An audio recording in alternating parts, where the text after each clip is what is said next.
নমস্কার বন্ধুরা। আজকের কবিতা প্রশ্ন, বিশ্বকবি রবীন্দ্রনাথ ঠাকুর।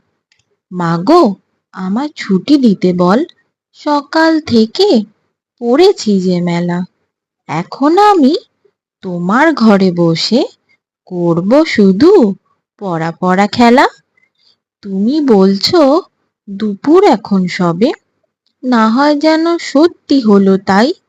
একদিনও কি দুপুর বেলা হলে বিকেল হলো মনে করতে নাই? আমি তো বেশ ভাবতে পারি মনে, সূর্যি ডুবে গেছে মাঠের শেষে। বাগদি বুড়ি চুবড়ি ভরে নিয়ে শাক তুলেছে পুকুর ধারে এসে।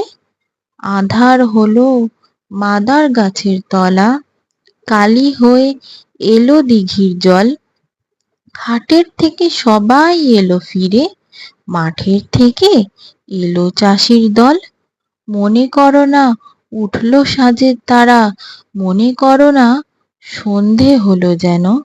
রাতের বেলা দুপুর যদি হয়, দুপুর বেলা রাত হবে না কেন?